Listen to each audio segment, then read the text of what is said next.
Assalamualaikum. Hi friends, welcome back to Madurai Ponnu channel. Hope you all are good. கொஞ்சம் voice முன்ன பின்ன இருக்கும், adjust பண்ணிக்கோங்கப்பா. Because 1 வீக்காக gold and காஃபில் படாத பாடு பண்ணிட்டு இருக்கறதுனால இன்றைக்கி வந்து ஒரு சூப்பரான குக்கிங் vlog பார்க்க போகிறோம். இதில் பார்த்திங்கன்னா வந்து 5 கறி விருந்து சமைக்க போகிறோம். ரொம்ப ஈஸியான மெத்தட், சிம்பிளாக சூப்பராக எப்படி செய்யலான்னு பார்க்கலாமா? இதில் வாய்ஸ் ஓவர் மட்டும் இல்லை, ரியலாகவே என்ன பேசணும் அப்படின்றதையுமே நான் ஆட் பண்ணியிருக்கேன். உங்களுக்கு கொஞ்சம் இன்ட்ரெஸ்டிங்காக இருக்குமே அப்படின்றதுக்காக. கறி விருந்துனா என்ன அப்படின்னு ஸ்பெஷலாக இருக்கும்னு தெரியாதவங்க கூட இந்த வீடியோ ஃபுல்லாக பாருங்கள், உங்களுக்கே என்ன ஸ்பெஷல்னு புரியும். இதில் வந்து ஃபஸ்ட்டு நம்ம வந்து சிக்கன் மட்டன் ரெண்டையுமே பிரித்து வச்சுக்கணும். அதுலேயும் வந்து சிக்கனுக்கு வந்து மசாலா மேரினேஷன் இருக்கணும், ஏன்னா சிக்கன் ஃப்ரை பண்ணுறதுக்கு தேவைப்படும்.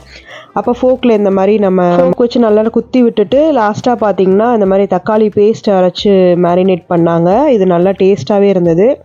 நமக்கு மசாலா தூள் நம்ம கம்மியாக ஆட் பண்ணாலுமே இந்த மாதிரி லாஸ்ட்டாக டொமேட்டோ சாஸ் மாதிரி இருந்துச்சுனாலும் ஆட் பண்ணிக்கோங்க, இல்லை அப்படியே தக்காளி அரைச்சி பேஸ்ட் மாதிரி மேரினேட் பண்ணி வச்சுக்கும் போது நல்லா டேஸ்ட்டு ஃப்ளேவர் எல்லாமே சூப்பராக இருந்தது. இந்த 5 கறி விருந்தில் வந்துட்டு மெயினான விஷயம் என்னன்னா ப்ரீ ப்ரிப்பரேஷன் தான். அதை மட்டும் கொஞ்சம் கரெக்டாக பண்ணிட்டோம் அப்படின்னா டக்குன்னு நம்ம ரெடி பண்ணி எடுத்துடலாம். குக் பண்ணுறது வந்து ரொம்ப ரொம்ப ஈஸியாக போயிடும். ஏன் அப்படின்னா ப்ரீ ப்ரிப்பரேஷன்ஸ் ரொம்ப முக்கியம். அதை மட்டும் கொஞ்சம் ஸ்பீடாக பண்ணிட்டோம்னாலே நமக்கு ஈஸியாகிடும். ஆனால் 5 கறி சமைக்கணும் அப்படின்னா கொஞ்சம் ஆளுங்க கூட இருந்தாங்கன்னா இன்னும் ரொம்ப ஈஸியாக இருக்கும். ஏன்னா அது இருந்ததுனால தான் ஒரு 1.5 ஹவர்ஸ்க்குள்ளே நாங்கள் டக்குன்னு சமைச்சு முடிச்ச மாதிரி இருந்துச்சு. இன்னொரு முக்கியமான விஷயம் என்னன்னு பார்த்தீங்கன்னா, எனக்கும் இதுக்கும் சம்மந்தமே கிடையாது. எங்கள் ஊர்லலாம் இது ரொம்ப ஃபேமஸான ஒரு விஷயம் கிடையாது. இது எல்லாமே பார்த்தீங்கன்னா என் ஹஸ்பண்ட் ஊர் சைட்லாம் வந்து ரொம்ப ஃபேமஸ்ஸு. அதுலேயுமே வந்து என் கோ சிஸ்டர் இருக்காங்களே, அவங்க இருக்கிற ஏரியாவில் தான் ரொம்ப ஃபேமஸ்ன்னு சொன்னாங்க. இதை வந்து மாப்பிள்ளை விருந்துனே சொல்லுவாங்களாம். ஏன்னா புது மாப்பிள்ளை, கல்யாணம் ஆன புது மாப்பிள்ளைக்கெலாம் பார்த்தீங்கன்னா இந்த விருந்து கண்டிப்பாக வைப்பாங்களாமா. அவங்க எங்கே இருக்காங்க அப்படின்னு பார்த்தீங்கன்னா கொடிக்கால் பாளையம். ஸோ அது வந்து எல்லாமே திருவாரூர் டிஸ்ட்ரிக்ட்னு நினைக்கிறேன்.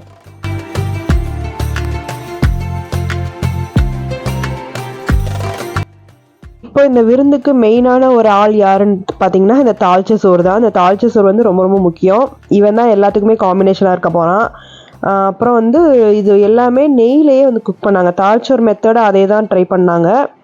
பட் ஆயில் கொஞ்சம் கூட சேர்க்காம ஃபுல்லாக நெய் மட்டும் ஆட் பண்ணி ஸ்பைசஸ் ஆனியன் எல்லாமே போட்டு வதக்கிட்டதுக்கப்புறம் சும்மா ஒரு 2 டேபிள் ஸ்பூன் அந்த மாதிரி அளவுக்கு மட்டும் ஆயில் சேர்த்தாங்க. எப்பவும் போல் ஜிஞ்சர் கார்லிக் பேஸ்ட்டு, நம்ம கர்டு ஆட் பண்ணுவோம், மல்லி புதினா ஆட் பண்ணுவோம், அது எல்லாமே வழக்கம் போல் அதே மாதிரி போட்டு நல்லா ரோஸ்ட் பண்ண மாதிரி அந்த ஆனியன் ஃபுல்லாக ரோஸ்ட் பண்ண ஸ்டேஜில் வந்ததுக்கப்புறம் தான் தண்ணி ஊற்றி வந்து ரைஸ் பாயில் பண்ணுறதுக்கு போட்டாங்க. எனக்கு இதில் புதுசாக என்ன தெரிஞ்சிச்சு அப்படின்னு பார்த்தீங்கன்னா, ஃபுல்லாக வந்து நெய்யில் மட்டுமே குக் பண்ணது வந்து ரொம்ப புதுசாக இருந்தது. ஏன்னா நம்ம வந்து எப்படி பார்த்தாலுமே ஆயில் சேர்த்து அதோட நெய் அடிஷ்னலாக ஆட் பண்ணுவோம் இல்லையா. ஸோ நெய்யில் மட்டும் பண்ணது ரொம்ப டிஃப்ரெண்ட்டாக இருந்தது. மேபி இந்த மாதிரி சாப்பாடுக்கு இப்படி தான் ஆட் பண்ணணுமோ என்னவோ, அந்த மாதிரி மெத்தடாக இருக்கும்னு நினைக்கிறேன். ஸோ அதனால் அப்புறம் வழக்கம் போல் பாயில் பண்ணுறதுக்கு தண்ணிலாம் ஊற்றி அரிசிலாம் போட்டு பாயிலிங்க்கு வச்சாச்சு.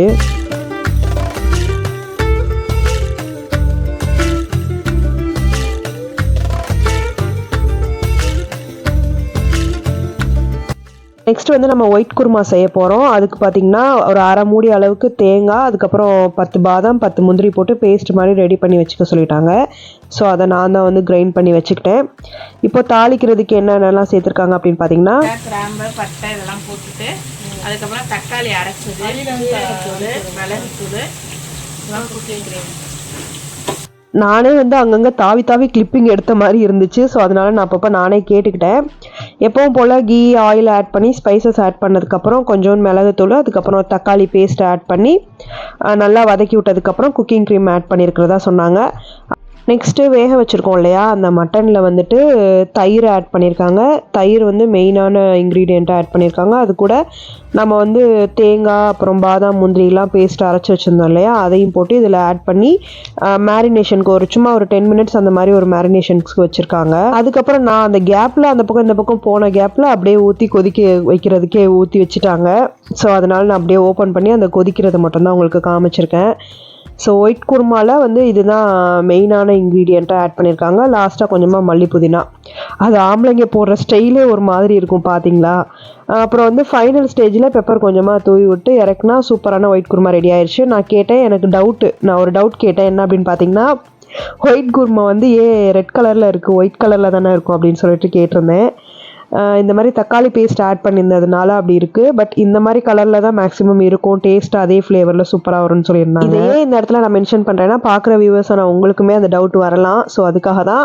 வேறு மாதிரியும் நீங்கள் செய்வீங்க அப்படின்னு செய்கிறவங்க இருக்கீங்க அப்படின்னா அது வீடியோ பார்த்துட்டு இருக்கிறவங்க மறக்காமல் கமெண்ட் பண்ணுங்கள். அந்த மாதிரி மெத்தட்லேயும் ஒன் டைம் ட்ரை பண்ணி பார்த்துருவோம். இது தால்ச்சாக்கு. ஸோ தால்ச்சாக்கு அஸ் யூஷுவல் வந்து பருப்போட ஃபஸ்ட்டு மட்டன் ஒரு 2-3 துண்டு மட்டன் போட்டு வேக வச்சு எடுத்துக்கிட்டாச்சு. அதுக்கப்புறம் வந்து நம்ம எப்பவும் போல் வெங்காயம் தக்காளி ஸ்பைசஸ் எல்லாம் ஆட் பண்ணி நம்ம இஞ்சி பூண்டு பேஸ்ட்லாம் போட்டு வதக்குனதுக்கப்புறம் வெஜிடபிள்ஸ் போட்டு நல்லா அதையும் வதக்கி விட்டதுக்கப்புறமா பருப்பு ஆட் பண்ணி ஒரு கொதி விட்டுருவோம் இல்லையா. ஸோ அந்த மாதிரி தான் வந்து தால்ச்சா பண்ணியிருந்தாங்க. தால்ச்சாவில் மெயினாக என்ன சேர்த்துருந்தாங்கன்னா கொஞ்சம் பட்டரும் அப்புறம் வந்து டொமேட்டோ பேஸ்ட்டு சேர்த்துருந்தாங்க. நம்ம ரெடிமேடாக வாங்குவோம் இல்லையா அந்த மாதிரி பேஸ்ட்டு சேர்த்துருந்தாங்க. அது ஒரு மாதிரி ஃப்ளேவர் கொடுக்கும்னு நினைக்கிறேன். அண்ட் தால்ச்சாவில் வந்து மெயினாக லாஸ்ட்டாக பார்த்திங்கன்னா தேங்காய் அரைச்சி ஊற்றுவாங்களாம். அன்னைக்கு அது வந்து ஆப்ஷனலாக விட்டாச்சு இதுவே போதும்ன்ட்டு. பட் தேங்காய் அரைச்சி ஊற்றுனா செம்ம டேஸ்ட்டாக இருக்குன்னு சொல்லியிருந்தாங்க. அப்புறம் ஒயிட் குருமாவில் ஃபைனல் டச்சாக வந்து மில்க் ஆட் பண்ணுறாங்க. அதை ஆட் பண்ணி அப்படியே மூடி வச்சிடுறாங்க அதோட ஆஃப் பண்ணிவிட்டு. ஆக்சுவலி லாஸ்ட்டாக மல்லித்தூள் ஆட் பண்ணி ஆஃப் பண்ணிடணும்னு நினச்சேன். அதுவே வந்து லைட்டாக ஒரு 5 மினிட்ஸ் அந்த மாதிரி கொதி விட்டுருக்காங்க. அதுக்கப்புறம் லாஸ்ட்டாக பால். இப்போ வந்து நம்ம தம்மில் போட்ட தால்ச்சோறுமே சூப்பராக ரெடி ஆயிடுச்சு. தம்மில் போட்டிருக்கப்ப கலர் கொஞ்சம் ஆட் பண்ணி அதை மிக்ஸ் பண்ணி விட்டா இன்னும் கலர்ஃபுல்லாக சூப்பராக தெரியும்ன்ட்டு. அப்புறம் வர கிளிப்பிங்லாம் வாய்ஸ் ஓவர் இருக்காது. ஸ்ட்ரைட்டாக நாங்கள் என்ன பேசியிருக்கோம் எப்படி குக் பண்ணோன்றதை அப்படியே லைவாக காமிச்சிருக்கேன். ஸோ வீடியோ பிடிச்சிருந்துச்சுன்னா மறக்காமல் லைக் பண்ணிவிட்டு பாருங்கள்.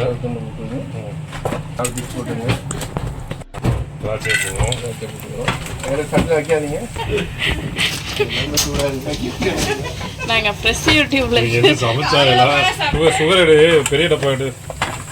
திராட்சை நல்லா குண்டு குண்டா வந்ததுக்கு அப்புறம் முந்திரியை போடணும். யூடியூப் சேனல்ல நானே 150 கிராம் போடுறோம்.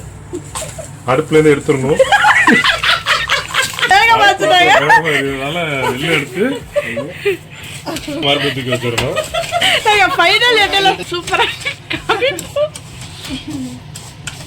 வாட்டர் கொஞ்சம் எடுக்கணும். இதுக்கெல்லாம் அடுப்பு எரியுதுல பாத்துங்க. இப்ப எரியுது.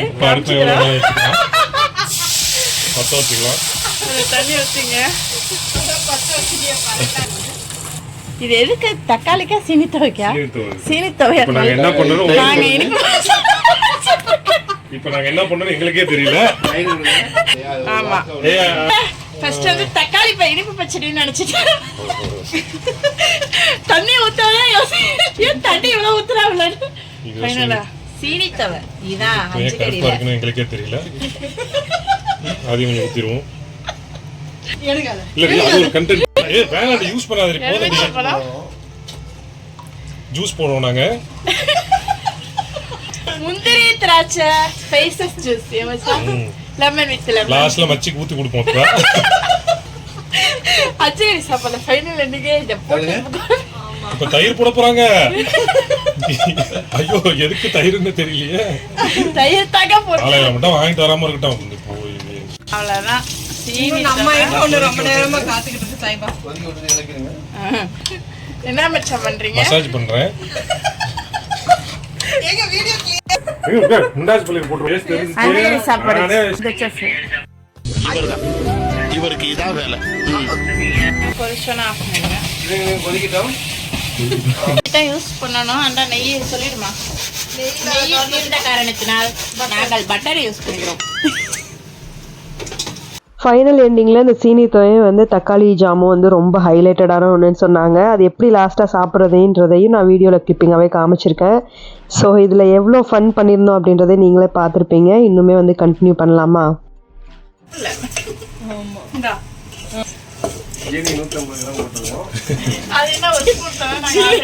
சீனி சட்டியை தாண்டி விழுவுது. அந்த பக்கம் சீனி போட்டு அது வந்து பார்த்திங்கன்னா ஃபுல்லாக மெல்ட் ஆக விட்டுறலாம் அப்படின்னு சொல்லிட்டு இந்த பக்கம் வந்து கோழி மெதுஈரல் வாங்கி வச்சிருந்தோம். ஆக்சுவலி எங்கள் வீட்டில் யாருக்குமே இது பிடிக்காது. முக்கியமாக ஆம்பளைங்களுக்கு யாருக்குமே பிடிக்காது.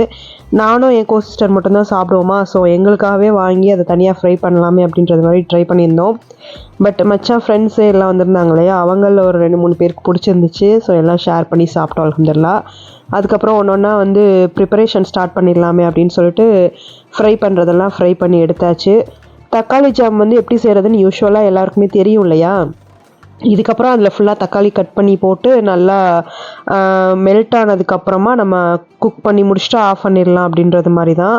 ஸோ அதனால தான் அது அதுக்கப்புறம் காமிக்கல, அப்படியே ஸ்கிப் ஆயிடுச்சு. நிறைய பேர் இருந்து சமைக்கும் போதே நம்ம இந்த வீடியோ கிளிப்பிங் எடுக்கிறதுன்றதே ரொம்ப பெரிய விஷயமா இருக்குது, பெரிய டாஸ்காக இருக்குது. யூடியூபர்ஸாக இருக்கிற எல்லாருக்குமே இது தெரியும்னு நினைக்கிறேன். தெரிஞ்சவங்க மறக்காமல் கமெண்ட் பண்ணுங்கள். அண்ட் இது எல்லாமே பார்த்திங்கன்னா ப்ரிப்பரேஷன்ஸ்க்கு ரெடி ஆயிடுச்சு அப்படின்றதுக்காக என்னென்ன பண்ணியிருக்கோன்னு காமிச்சிருக்கேன். இதை பார்த்திங்கன்னா தால்ச்சோறு, தால்ச்சா, ஒயிட் குருமா, அதோட வந்து இந்த சீனி தவன்னு சொல்கிறது, அப்புறம் தக்காளி ஜாமு, சிக்கன் 65 பண்ணியாச்சு. அது கூடவே பார்த்திங்கன்னா ஈரலும் வந்து ஃப்ரை பண்ணியாச்சு. ஸோ 5 கறி விருந்து சிறப்பாக இனிதாக நிறைவடைந்ததுன்றது மாதிரி குக் பண்ணி முடிச்சாச்சு அல்ஹம்துலில்லாஹ். சர்விங் பார்ட் வந்து அப்படியே நான் வந்து அதையுமே லைவாக காமிச்சிருக்கேன், பார்க்கலாமா? உலகத்திலே படுத்துக்கிட்டே விரிக்கிறது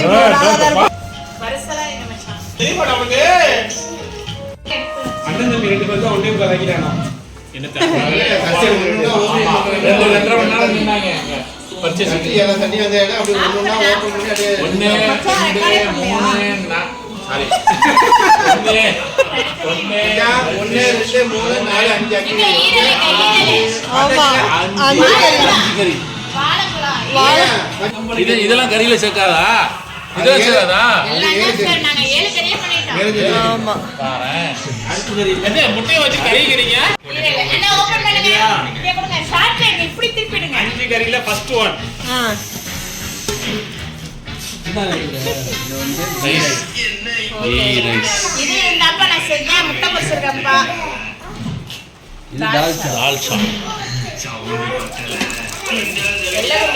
வெள்ளை குருமா ஸ்பெஷல், மச்சான் ஸ்பெஷல். இது பச்சடி, இனிப்பு பச்சடி, தக்காளி பச்சடி, சீனி தவா, இது ஈரல், சிக்கன் 65, ஆம்லேட்.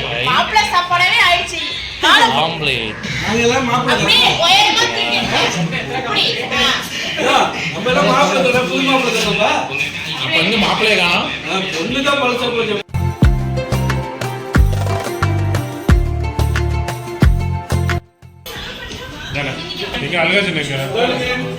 உட்காருங்கள், உட்காருங்கள், அனைவரும் உட்காருங்கள்.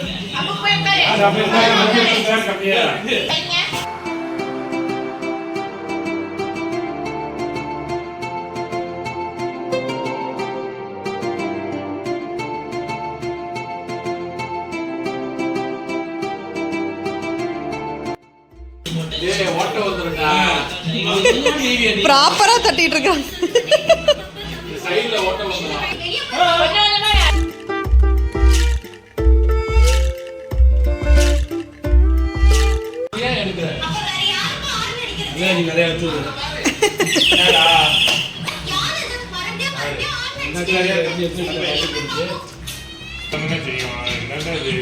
கல்யாணத்துக்கு சாப்பிட்ற மாதிரி உட்கார வச்சு ஒன்னுத்தையும் சாப்பிடணும். நான் தான் சாப்பிட்டேன், அவனுக்கு எனக்கு மாங்காய் வேணும்.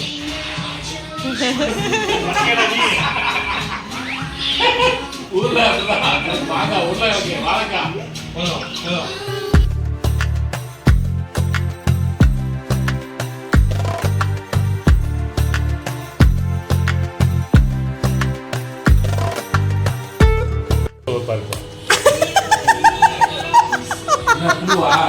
இல்ல அது ஒரு மாதிரி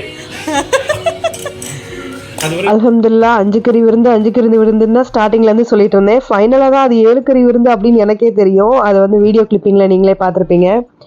ஸோ அல்ஹம்துலில்லாஹ் நல்லபடியாக அந்த விருந்து முடிச்சாச்சு. கடைசியாக அந்த சீனி தவை ஊற்றி சாப்பிட்றது இப்படி தான் சாப்பிடணும் அப்படின்னு என் ஹஸ்பண்ட் சாப்பிட்டுட்டு இருந்தாங்க. ஸோ அதை தான் காமிக்கணும் அப்படின்றதுக்காக எடுத்திருந்தேன். கடைசியாக கொஞ்சம் ரைஸ் வச்சு வாழைப்பழம் போட்டு பிசைஞ்சதுக்கப்புறம் அந்த தக்காளி ஜாம் போட்டு பிசைஞ்சு லாஸ்ட்டாக வந்து ஃபைனலாக அதை சாப்பிடணும், நல்லா செரிமானம் ஆகும்னு சொன்னாங்க. ஸோ வீடியோ பிடிச்சிருக்குன்னு நினைக்கிறேன். பிடிச்சிருந்துச்சுன்னா மறக்காமல் நம்ம சேனலை ஃபாலோ பண்ணிக்கோங்க. தேங்க்ஸ் ஃபார் வாட்சிங்.